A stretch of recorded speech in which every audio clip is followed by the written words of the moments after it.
Khasanah kuliner kota Palembang memang seolah tak bisa dipisahkan dari olahan berbahan dasar ikan air tawar.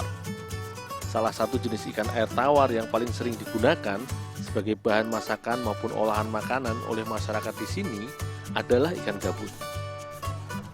Sebelum diolah menjadi bahan makanan maupun masakan, ikan yang termasuk dalam jenis ikan predator dengan gigi tajam ini harus dibersihkan terlebih dahulu dari sisik, kepala, dan juga dibuang bagian dalam perutnya.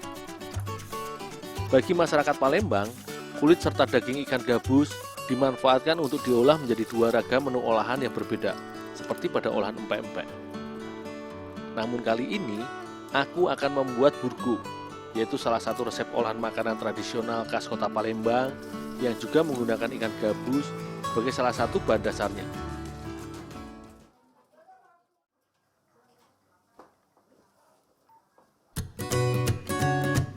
Untuk dijadikan salah satu bahan olahan, daging ikan gabus tentunya harus melalui beberapa tahapan.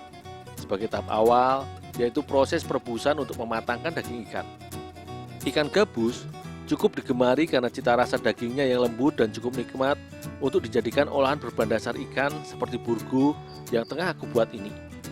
Selain itu, ikan gabus juga kaya kandungan albumin, yaitu salah satu zat protein yang larut dalam air yang membantu menjaga keseimbangan cairan dalam tubuh, mempercepat penyembuhan luka setelah operasi, dan juga membantu regenerasi sel bila dikonsumsi oleh tubuh, serta memperlancar peredaran darah.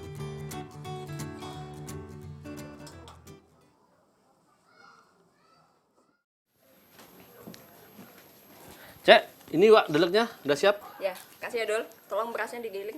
Oh, ya Cek. Kasih ya. Hampir setiap harinya, Ibu Eva mengolah sekitar 2 kg daging ikan gabus untuk dijadikan beragam olahan makanan khas Palembang ini. Untuk dijadikan bahan adonan, daging ikan gabus harus dihaluskan dengan cara dipirit atau digiling dengan alat seperti mangkuk yang terbuat dari kuningan ini. Selain daging ikan menjadi halus, dengan teknik ini, daging ikan gabus juga akan terpisah dari durinya melalui lubang-lubang kecil pada mangkuk kuningan ini.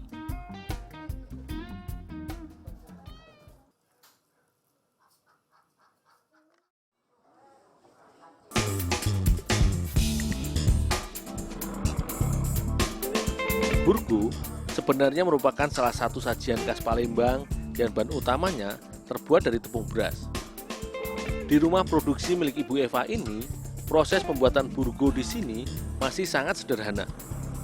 Untuk diolah menjadi burgu, beras yang telah direndam semalaman selanjutnya digiling dengan alat penggiling dari batu atau biasa dikenalnya dengan iser, sehingga beras menjadi halus dan menjadi adonan tepung beras. Dalam sehari, di rumah produksi yang berada di seputaran Jalan Merdeka atau tepatnya di Jalan Lorong Roda ini mengolah sekitar 1-2 kg beras untuk dijadikan olahan yang biasa disajikan oleh masyarakat Palembang sebagai menu sarapan ini.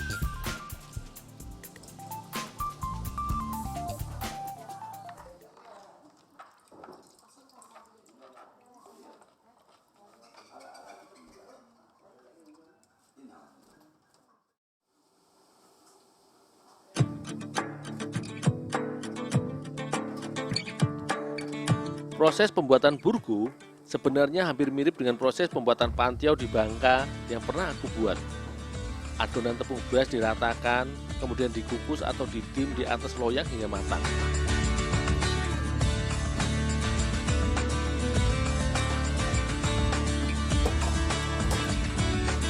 Bila pada pembuatan pantiau, adonan yang sudah matang dan menjadi lembaran didinginkan dan dipotong atau diiris memanjang.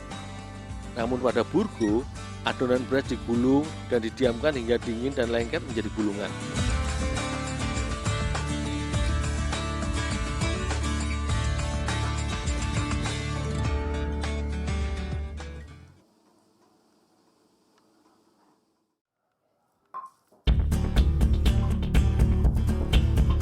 Sementara aku menyiapkan adonan beras, Ibu Eva mengolah daging ikan bersama bumbu-bumbu rempah yang merupakan kunci dari cita rasa olahan burgu ini. Beragam rempah seperti merica, ketumbar, bawang merah, bawang putih, dan juga jahe serta kunci dihaluskan bersama garam sebagai cita rasa.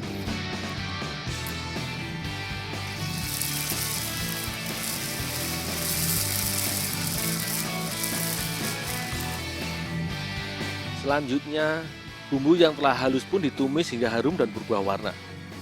Bila bumbu telah mengeluarkan aroma, kemudian bumbu rempah diolah bersama santan dan juga ditambahkan daging ikan gabus yang sudah digiling halus tadi.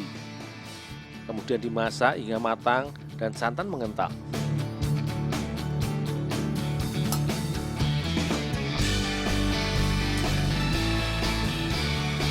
Campuran bumbu beserta daging ikan gabus ini harus terus diaduk agar santan tidak pecah dan hingga daging ikan menjadi kaldu.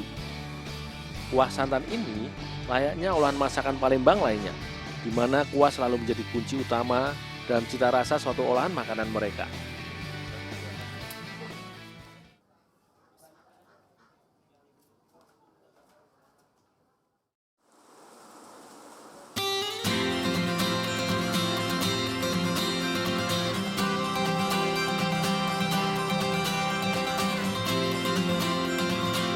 Burgu biasa disajikan bersama kuah santan selagi hangat.